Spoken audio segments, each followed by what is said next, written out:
समझता खातिर सारा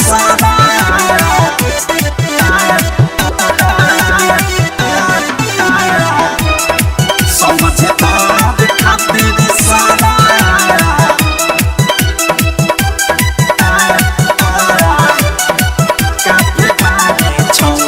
मुश्किल तुम्हारा चाहे मारा तुम अटके ठेकी नहीं कुछ बात दे बेला फटके खेर में मत पड़ा सुना मुश्किल तुम्हारा चाहे मारा तुम अटके ठेकी नहीं कुछ बात दे बेला फटके अपना पीछे पीछे तू तो घुमावता रे ऊपर नीचे के देखा के लाला चावता रे दे हो में से एक बेरे औरी औरी समझता खातिर सारा काफी बादे छौरी समझता खातिर सारा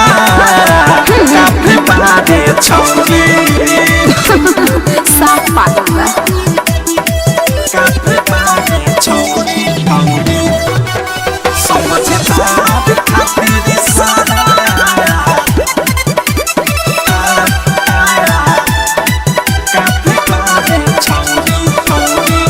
लभ चभ वाला नशा लगा बेला हो हमें बुढ़बक बुझी के पढ़ा बेला हो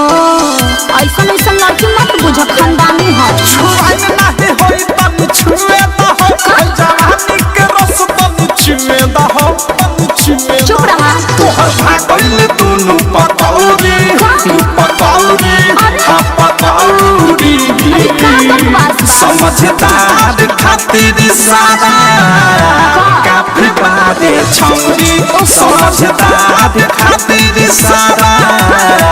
काफी बादे छौरी नॉनसेंस समझदार खातिर सारा काफी बादे छौरी छौरी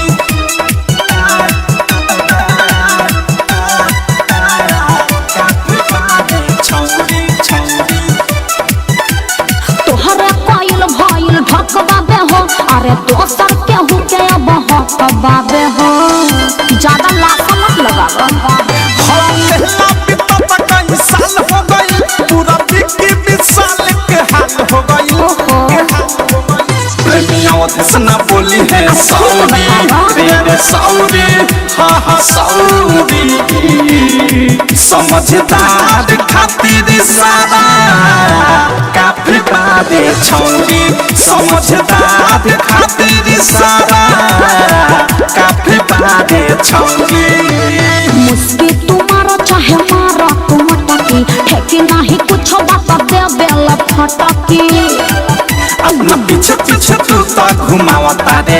ऊपर नीचे के देखा के लाला चावता रे दे हो में से एक बेरे औरी औरी समझदार खातिर सारा काफी बादे छौरी समझदार खातिर सारा काफी बादे छौरी। RCM म्यूजिक न्यू ऐप अभी डाउनलोड कीजिए हमारे गूगल प्ले स्टोर से और पाए भोजपुरी लोकगीतों का एक से बढ़कर एक ऑडियो वीडियो सॉन्ग बिल्कुल मुफ्त।